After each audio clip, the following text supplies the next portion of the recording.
Right here? Yep. Squeeze me in? Yep, right there. We're going to, Bally's taking it, so we're going to wait just a second to make sure they're on the air. Okay.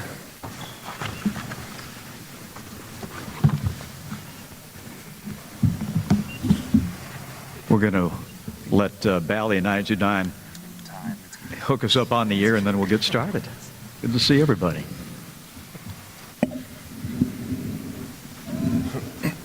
Good afternoon, everyone, and welcome to the Emory Healthcare Courts here in Brookhaven, our practice home of the Atlanta Hawks, for a very, very big day for us today. We are happy to have you all here with us.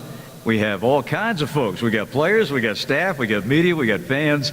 It's a great gathering here for a very special occasion. We'd also like to welcome those of you who are watching on Bally Sports South and Bally Sports Southeast and listening on our Hawks flagship radio station 92.9 The Game in Atlanta. My name is Bob Rathbun, and it is my pleasure to introduce to you these two gentlemen. We'll begin with the general manager of the Atlanta Hawks, Landry Fields. Yeah, thank you, Bob. It's good to see everyone here, everyone in the media as well, across all technology spaces. For us, this is a very, very exciting day. Everything that we've spoken about from a front office, you know, the vision of being a championship caliber franchise, the values of character and unity and placing a strong emphasis on development, that doesn't just happen overnight. You know, it starts with the group that's in there right now, but for us, it's all about looking for partners that can help us get us to where we need to go and do it in a way that's authentic and true to Atlanta when it comes down to it. And so for us, getting to know Quin and getting to know his family and welcoming them to Atlanta is something that's huge for us, and it's absolutely huge for this franchise. And I couldn't be more proud than to sit up here and say that we've got a hell of a coach, and we're very excited about bringing him in and helping us lead this group going forward. So appreciate you. Thank you, Quin. Thank you. Thank you. And I get the pleasure of introducing the 15th full-time head coach of the Atlanta Hawks, Quin Snyder. Okay. We first got to know one another when he was the point guard at Duke for Mike Krzyzewski, taking the Blue Devils to 3 out of 4 Final Fours during his run there in Durham. And I was looking back today, Quin, the first game that I called for you was at Cameron Indoor Stadium your junior year against Clemson. And you only won that one by about 40. Did I play? Did I play? You had a great game. Okay. All right. You had a great game. I don't remember. But Quin has been successful at all levels of basketball, whether it's the collegiate level, in the G League, of course in the NBA. His run at Utah, he won as many games as any coach except for the late great Jerry Sloan. He had outstanding teams that were disciplined at both ends of the floor, a coaching genius. And it's a pleasure to introduce to you a guy who was with us as an assistant coach in the 13-14 season, and we welcome him back to Atlanta. I can't be happier to introduce my friend and the new head coach of the Hawks, Quin Snyder. Thank you. Thank you. Thanks. Well, it's exciting to be back here with Landry. I guess I'd like to start by thanking Tony and Jamie for this opportunity. As I said, it's something that I'm awfully not just excited but grateful. I've had a chance to coach in this league for 16 years, and I've had a chance to work in some fantastic organizations with some really, really good, talented people. So, you know, when I was looking for the next opportunity, I think I had a good idea about the things that were important to me. And, you know, the process of getting to know Landry, Kyle, seeing the things that were important to them and important to Landry in particular were things that just lined up with what I was looking for. You know, someone that's, you know, not just bright, but creative and innovative, understands, I think, the resources and the commitment it takes to really build a program. You know, and as much as anything, just the character that's here in the front office was something that I really wanted to find that type of partnership. And I know, you know, that's why this situation, you know, I think is such a good fit for me personally. So it's not often where you find, you know, a level of idealism that's also met with kind of a practical reality, and I think that's, the situation that I've been fortunate enough to come into.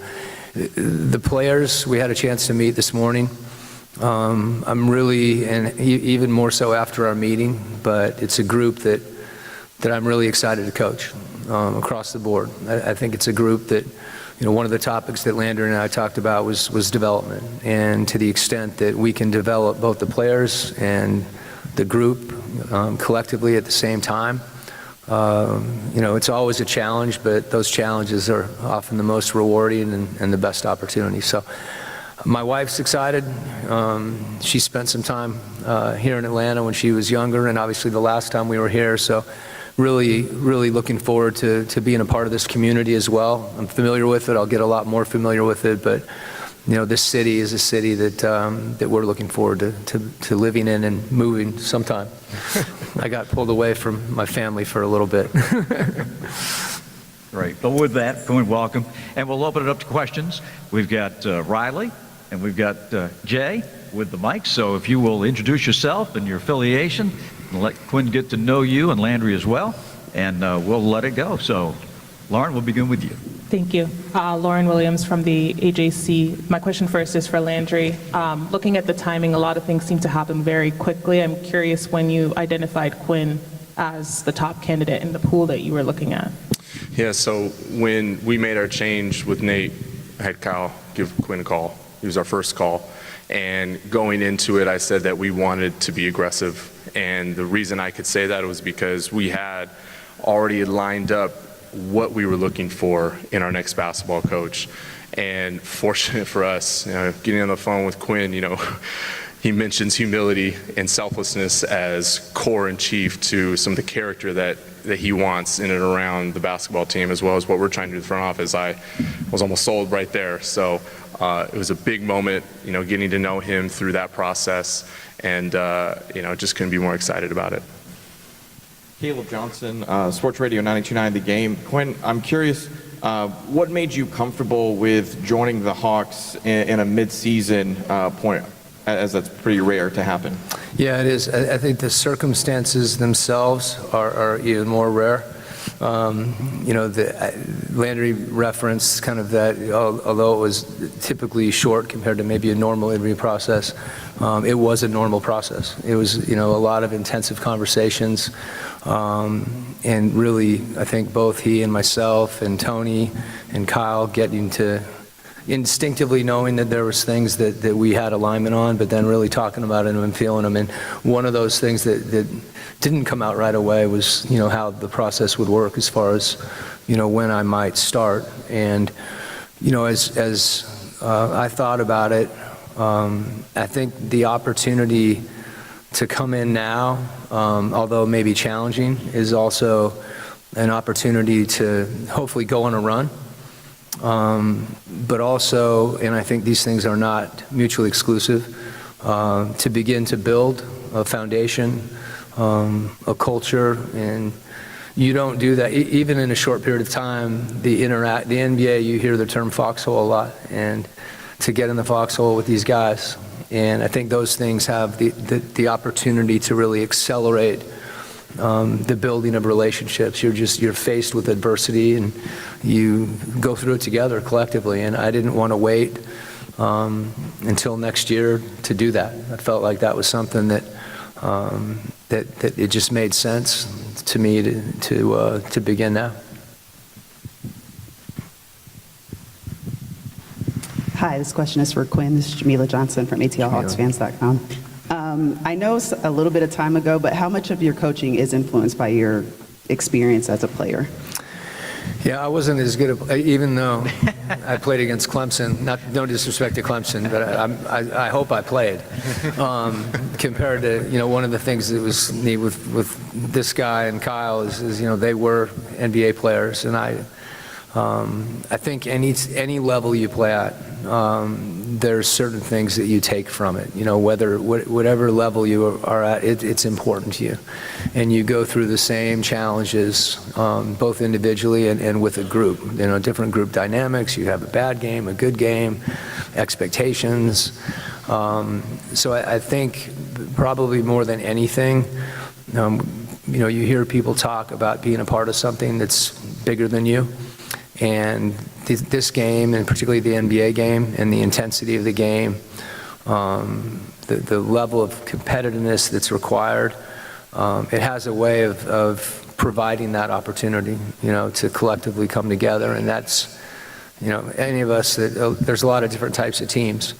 It's really rewarding to have that experience. And it's not, it's elusive as well. So that's what makes it so much better. Thank you. And I would add just to that, you bring it up as a former player, also, Quin's past and coaching overseas in the G League as well as obviously in the NBA, just huge for us as far as the experience, and then just him being able to see different situations and giving him that broad experience for us was big time. Thank you. Welcome to Atlanta, Coach Quin. My name is Terrell Thomas, These Urban Times. I wanted to know, what you having such great leadership skills and a high level of coaching. This team is very young, a very young roster, and very top heavy with our two stars, and DeJounte Murray and Trae Young. Were you able to identify some things from afar before you took the opportunity in ways in which you'll help them grow on and off the court?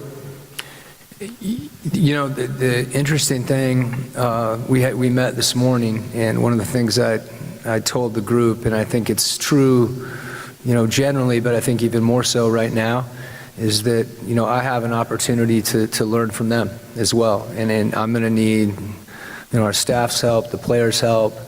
So youth can be deceiving. We've got some guys that, you can tell already that they want to get better. And, that to me is one of the most gratifying things about this job, is a chance to, to see players improve individually and also help them feel, the opportunity to have the whole team be even greater than the sum of the parts. And, again, that, as I said before, that's not always easy, but I think it's something that we're all focused on, even in this short period of time. Can figure that out even in one meeting. Hey, Quin, Zach Klein, Channel 2 here in Atlanta. Good seeing you again. Welcome back. Landry mentioned you were clearly far and away the #1 choice. What was the #1 thing you had to be sold on in order to take the job now? Well, Landry referenced, the word humility and selflessness, and there's certain values for all coaches and really in any organization that you identify and identify with.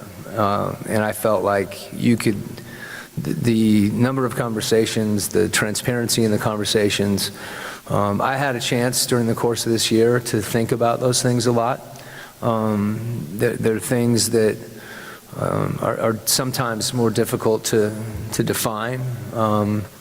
And as you get to know people, the innovation, the creativity, the intelligence, and more than anything, just a strong vision for what it means to build something that, that takes your sweat equity, So that, the combination of all those things, I guess it's hard to identify one. But if I had a transcript of the conversations, that I think it would become very clear that for me and with the players as well, it was a combination of a lot of things, both personally and professionally, that, that really lined up. And it just made a lot of sense to me to have this opportunity.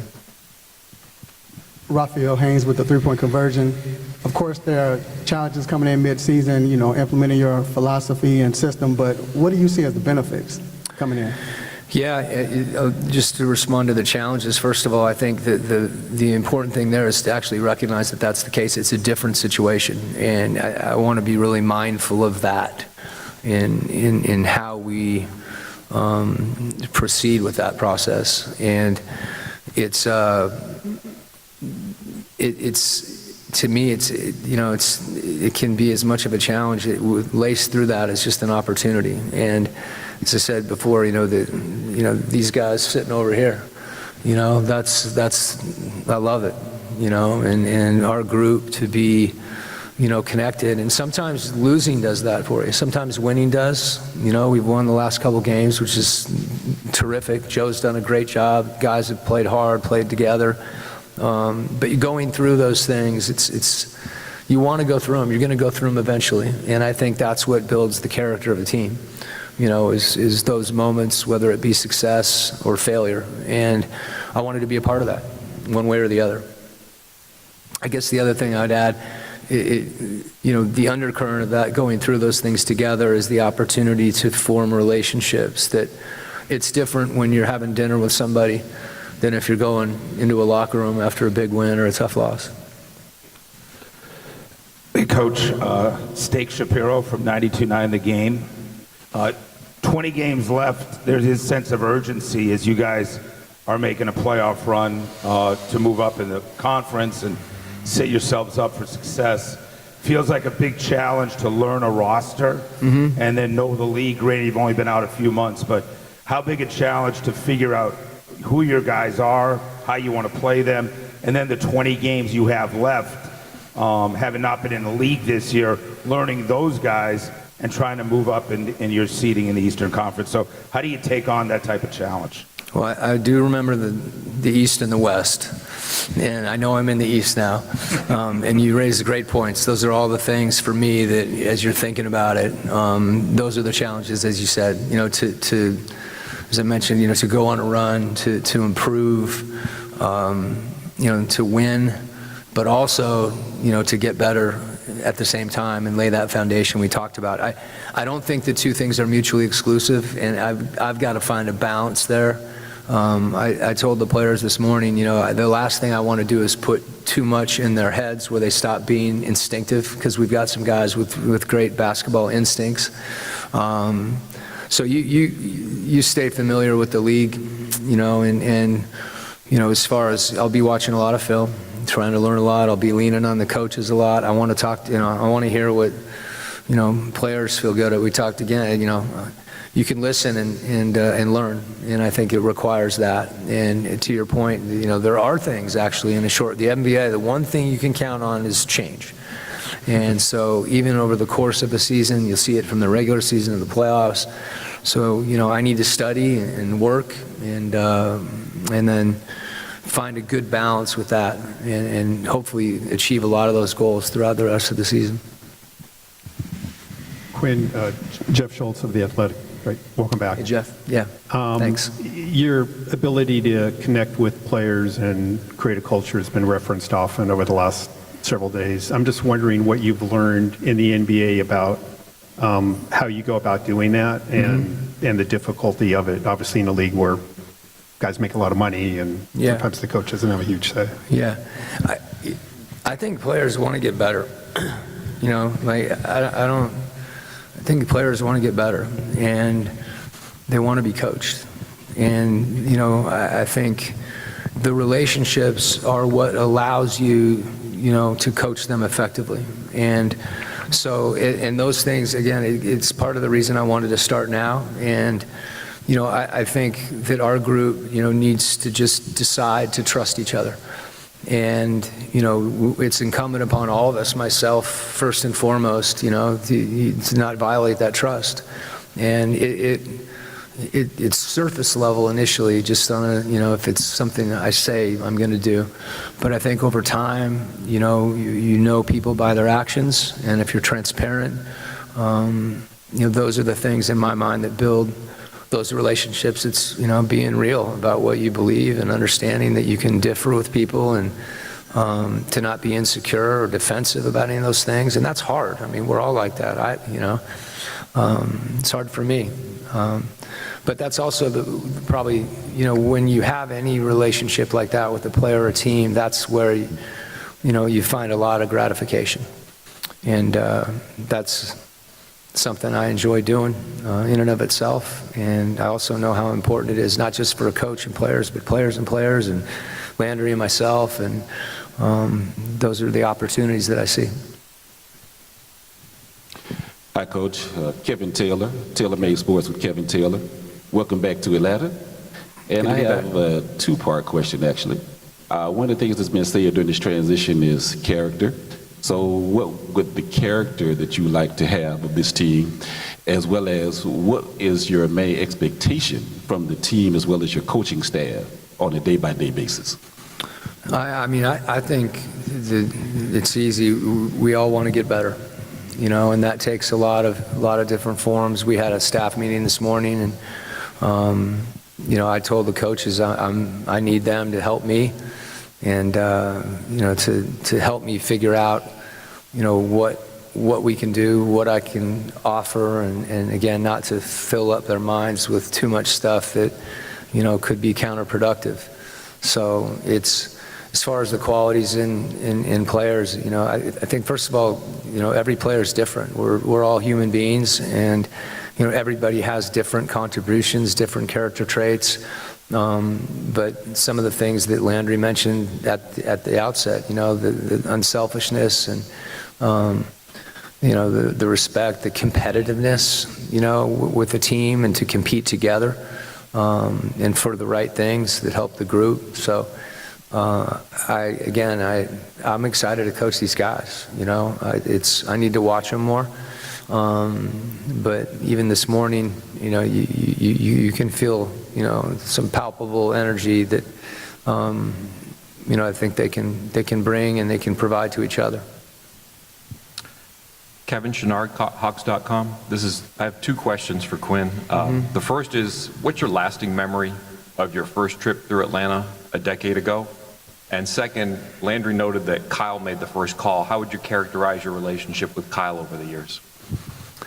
Well, I may not give you my first trip, because I was down here playing against Georgia Tech, not Clemson too. To talk about, Kyle and I have had a very close relationship ever since I was here. So I had a bad hip, which has since been replaced. I have two of them that are replaced now, and Kyle can't be blamed for that because he didn't miss a lot. And I was smart enough to know that's the guy I want to work with, because I won't have to move too much. I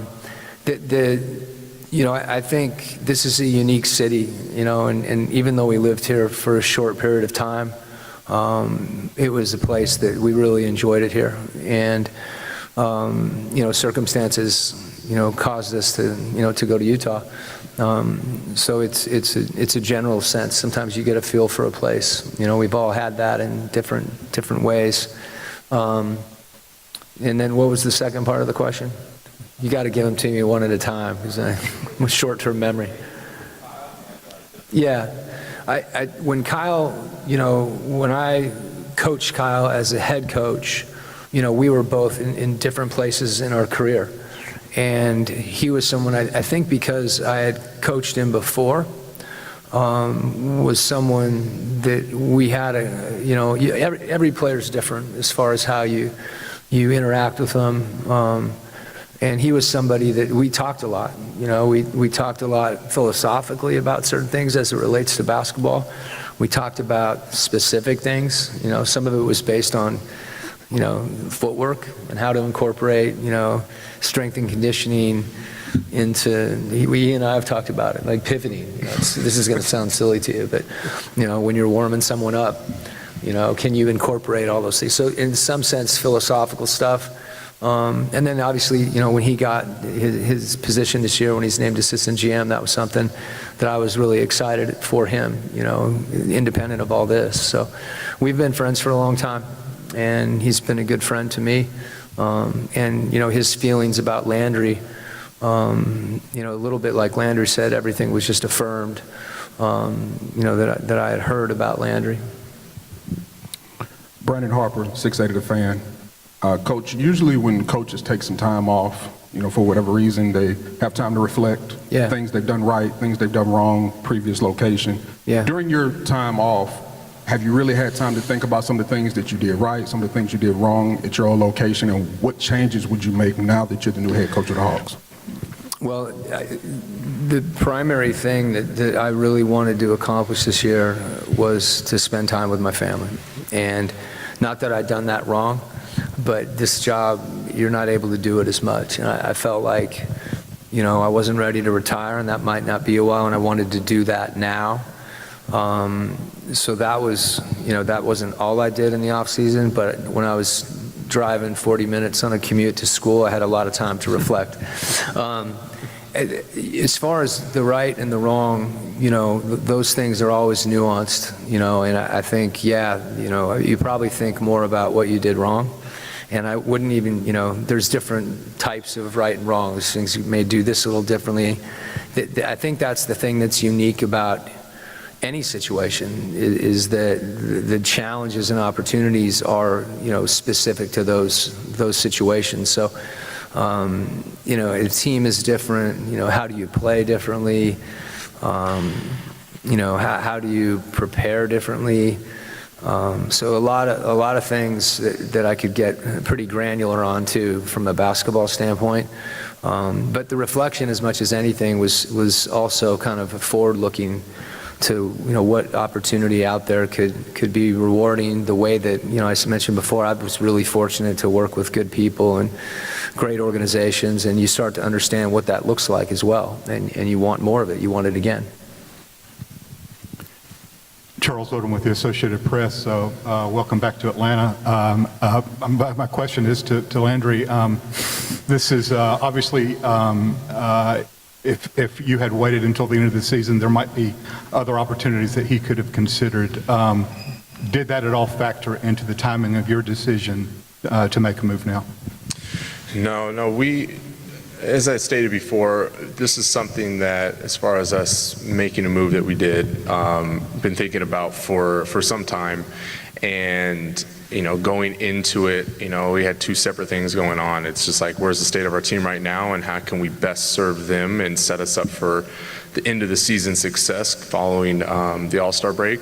And then how are we going to position ourselves organizationally beyond this year? And it's something where, kind of looking at the broad spectrum of, who that could be, there's only so many that would have been available. And that doesn't even necessitate that Quin was going to take over, mid-season. So it wasn't a huge factor for us. I knew that first and foremost, we needed to address our ball club, and that's what we did. Any other questions? Hey, Coach, last time you were here, I think there's 5 NBA head coaches that were part of that staff. Yeah. Can you talk about, first of all, how does that happen, that you have 5 different guys in the short amount of time? And what do you remember about that group in terms of just camaraderie and how much you stay in touch with? Pretty remarkable story when you think about it. Yeah, it is, and I didn't know that was the number. I knew there was a lot of people that have gone on to have success. Even though it's a short period of time, I think one of the neat things about being here is the opportunity to learn from people. Taylor Jenkins, who's in Memphis now, he was on my staff in the D League, so Bud and I get to argue about it, I don't have a tree. Kenny's someone that I keep in touch with, but not as frequently maybe, but there's those relationships kind of, time is less relevant. You kind of pick up where you were. Darvin, is a close friend that I've known for a long time. And when I look back on it, we were all trying to kind of figure out how we could help Bud and help the team. And it's gratifying, and it's fun to see, guys have success. Coaches, you're in the national anthem and you look down there and you see somebody and you feel good about it. You feel good for them. And I think that's part of working together. I think there's an understanding of, the job can be hard at times. And those are guys that you root for. You want to beat them, but you root for them. Great. Well, thank you, Quin. Thank you, Landry. We will end this formal part and, of course, make these gentlemen available for one-on-ones. Garen and John and Billy will help you do that. But once again, Quin, welcome back. All right. We can't wait. Good to be back. It's awesome. What's up, Meek?